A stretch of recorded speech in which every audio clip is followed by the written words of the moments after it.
In the last episode of Paper Hats, we set out to build the quartz pillars around the Imperial City. However, we got distracted. The artist struck again at my starter base. So Mr. Gold and I delivered evidence to Governor Esquire and toured the brand new art gallery to hopefully get some more answers. And in this episode, we won't be getting distracted. I want to gather all the quartz necessary to build these pillars, and we have a few options to achieve this. But before we get too far into it, I'm Dr. Jankovic. Welcome to the wonderful world of Everbloom. This is episode 24. Like I said, we're gathering the quartz needed to build the rest of the quartz pillars around the Imperial City. Let's talk options.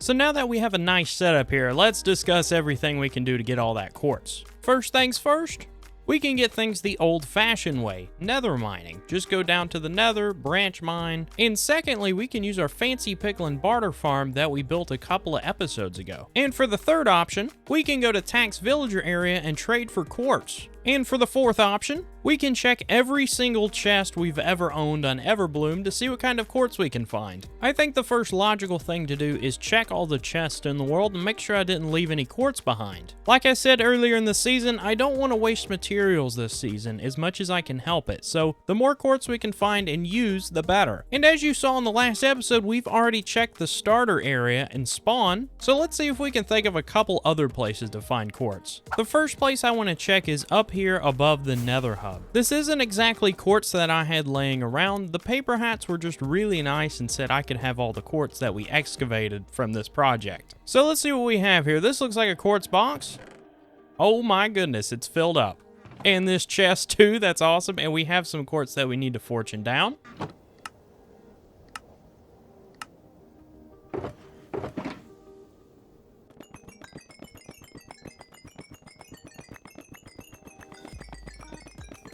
The next place I want to check is here at spawn. I'm pretty sure I left a box of quartz in the smelter, and Dakota May has actually been working very, very hard at a new smelter at spawn. It's going to be much quicker than the last one. Oh, and I already see new things. Oh my goodness, look how nice it looks. Oh, that looks great. That looks so much better. Look at it. It's such an amazing build. The scaffolding windows, the bamboo out front. Oh, it looks so inviting, and I love the honeycomb blocks. Look at this. You gotta love new places on the server. And after some searching, I found all the random stuff that was left in the smelter outside. I can't blame her for putting it out here, and look at that. There's our quartz box. So we did leave almost a full box of quartz. Mission accomplished. We got another shulker of quartz from here. The next place I can think of is here by the mob switch. Oh, look, we did leave a little bit of nether quartz down here. Well, there's a few extra stacks. And for the last place I could think to check, I've been procrastinating this one. Yes, it is my tower. Look at all these shulker boxes. But it'll be good to clean them out a little bit, so let's do that. So here are the results of the first method of gathering quartz, checking everywhere. We got an entire double chest plus around 13 stacks. Truth be told, I got this method out of the way because it's not really applicable. I mean, you guys know me. I leave stuff everywhere. You may be more organized than I am, so if you go looking around for quartz, you may not find any because you have organized storage. But that is where these other three methods come in. We are going to start with nether mining. We're going to do a 2-hour mining session in the nether. I'm going to make a cool montage for you guys, and we'll see how much we get that way.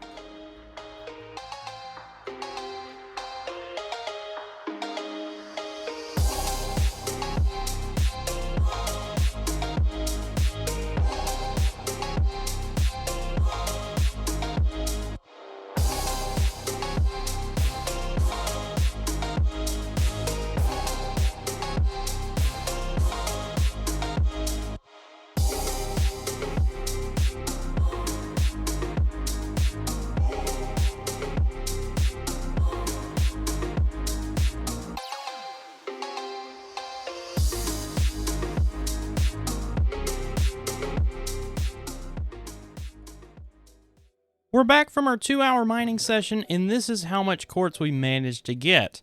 It's not as much as I would have liked, but we also got 29 ancient debris. So a couple things to note here. This could have been done a little bit quicker. I did mine at Y level 15, which means I had to deal with a ton of lava, gravel, and blackstone. So if you were to mine at higher levels, you wouldn't really have to deal with as much lava as I did, and you might just be a faster miner than I am. So give it a try. But I'm good with those results. That was 2 hours of me comfortably mining, and that's what we managed to get. Next up is the Piglin Barter Farm. This one is going to be very interesting because obviously we're going to get a ton more than we did mining. I'm excited to see just how much. So let's head on over to the Piglin Barter Farm and see what we can do. And here's the Piglin Barter Farm we made in episode 22 of Paper Hats. And if you haven't seen that episode just yet, I definitely recommend watching it after this one. But if you look at the top of this thing, that is the double chest right there that will load gold in. I'm a little bit worried that that one double chest isn't quite big enough to run this farm for 2 hours, so I think I'll add a couple to it. And there we go, 6 double chests plus the hoppers in between. That should be plenty. Now that we have the Piglin Barter Farm ready to hold 2 hours worth of gold, we actually need to get 2 hours worth of gold. So I'm going to AFK a little bit at this farm. It is really, really quick, so it shouldn't take very long, and then we can get to trading. Minecraft is a game with unlimited possibilities. Anything can happen, and when it comes to AFKing a farm, you might as well get up, stretch, drink some water, and take care of yourself. But sometimes, that is exactly when disaster strikes.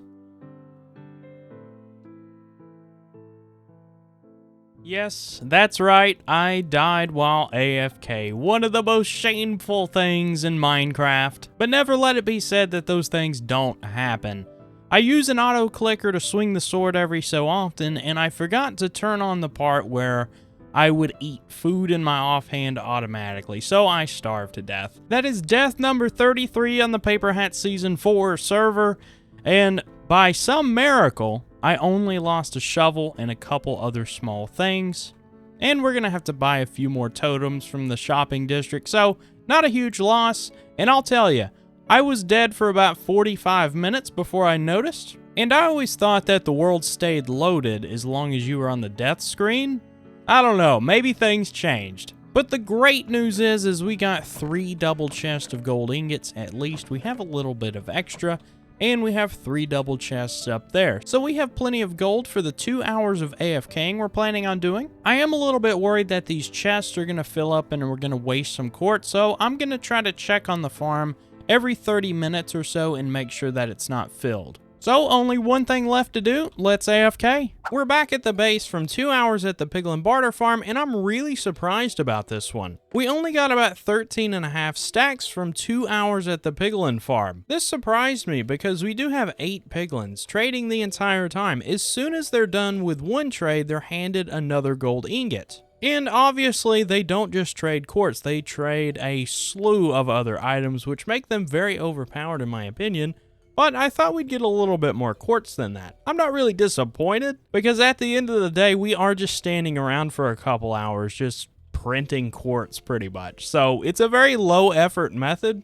I just thought we'd get a little bit more. That was pretty surprising. And now for the last one, villager trading. This is going to be a big one. Based on the results so far, this many stacks from nether mining, this much from Piglin Bartering, and this one doesn't really count, but this is from checking all the chests around the server. I feel like villager trading is probably going to be our fastest method of actively producing quartz today. Although there is a tiny bit of setup we have to do first, let's head on over to Takotame's villager area, and I'll show you what I mean. If you don't recognize this place, this is Takotame's massive villager area. She's got every single enchant here, a whole lot of stonemasons, clerics, and more here. But obviously what we're interested in are these stonemasons. Now, she has graciously moved the clerics out from this wing here, and she's allowed me to put more stonemasons in. So this is gonna make it a lot quicker to get quartz. After it's all said and done, we'll be able to trade with 24 stonemasons at least 2 times per day. So that's a lot of quartz.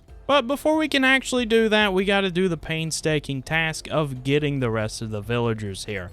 Now, luckily, she does have a villager breeder here. And looks like she's been so kind to actually keep a few villagers ready for us, so we can do this pretty quick. Let's move some villagers.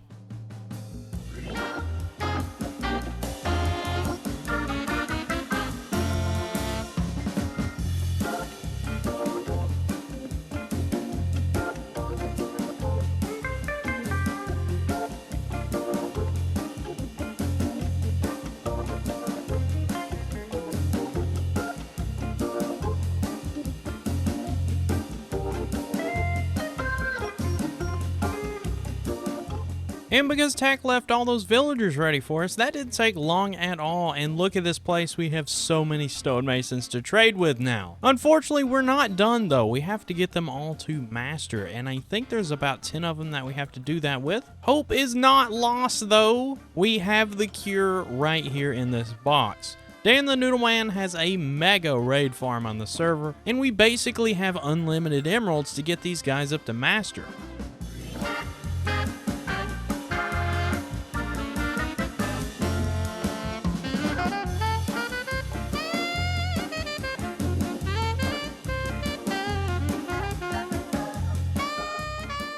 And just like that, these guys are master stonemasons. It didn't take very long at all, and I've done a little bit of research. We're able to trade twice per day, of course, and a day is 10 minutes if you sleep right when it becomes nighttime. So every 10 minutes, we'll be able to trade twice. If we do the math, we'll get about 24 trades until we hit 2 hours. If my math is correct, I think we might be onto a winner, but there is only one way to find out, so let's trade with these guys. Just like that, we've done 2 hours of villager trading for Quartz, and it is a lot more than I expected. I said before we started, I felt like this one would be a winner, and it absolutely has been. We've got over 2 double chests of Quartz from 2 hours of trading with villagers. Now, if you're a sharp viewer, you may have noticed this is not really a scientific test. Let me explain. If we looked at how I gathered all this Quartz from 3 different methods, the first one was Nether mining. There's a lot of things that could change for you and cause you to get different results. For example, I mined at Y level 15,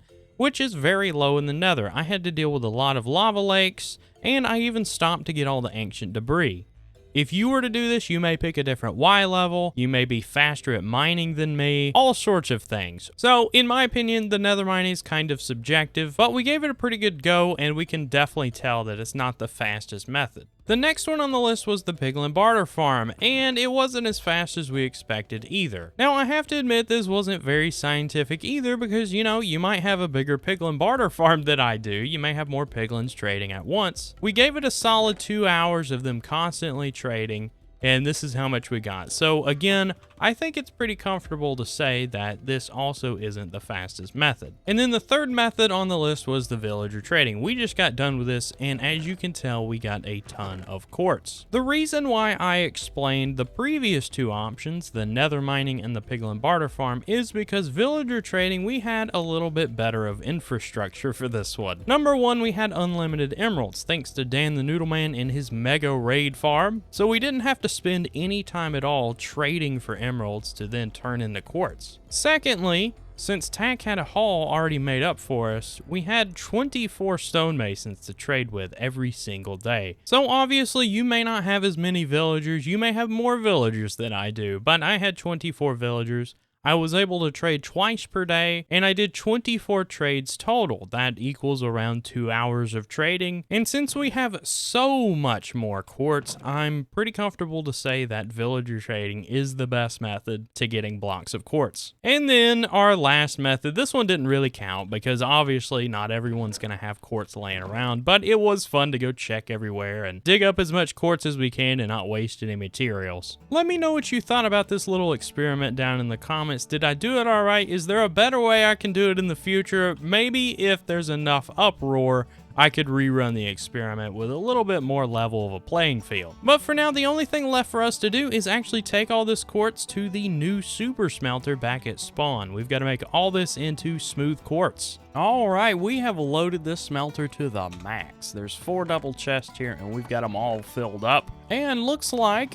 smooth Quartz is already coming in. Look how fast that is. And since we're actively smelting items here, we have bought our ticket to the AFK room. I don't know if I've shown this on video, but look how nice this place looks. So I guess I'll just use one of these seats here, hang out with Tack here, and wait for all those quartz to smelt up.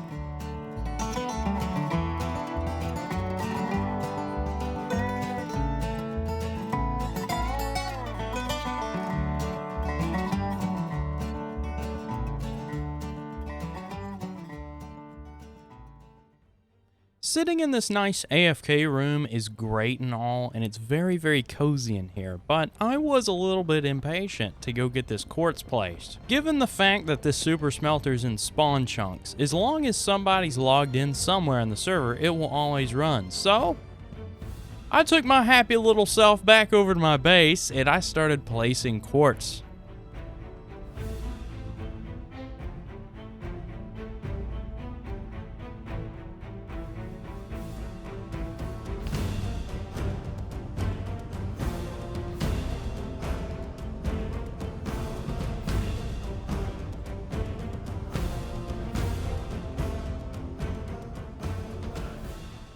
And there we have it. All the quartz pillars are placed. It looks amazing, and it makes this whole place look that much more finished. Really gives me a lot of motivation to get the rest of the project done. Let me know what you think of the quartz pillars here. I really love the way they came out, but if they look strange to you or you think there's a better way to do this, do let me know down in the comments. We've had so much fun this episode. We tested out all kinds of methods of getting quartz blocks, found the fastest method, for me at least. We placed down all the quartz pillars, and the base is looking amazing because of it. Unfortunately, that is all the time I have left for this episode, so if you've made it this far, thank you. And if you like what you see, be sure to hit the like button, subscribe, it helps me out with the algorithm, and you'll always get notified when I upload new videos. Thank you guys so much again, and I will see you next time for episode 25 of Paperhats Season 4.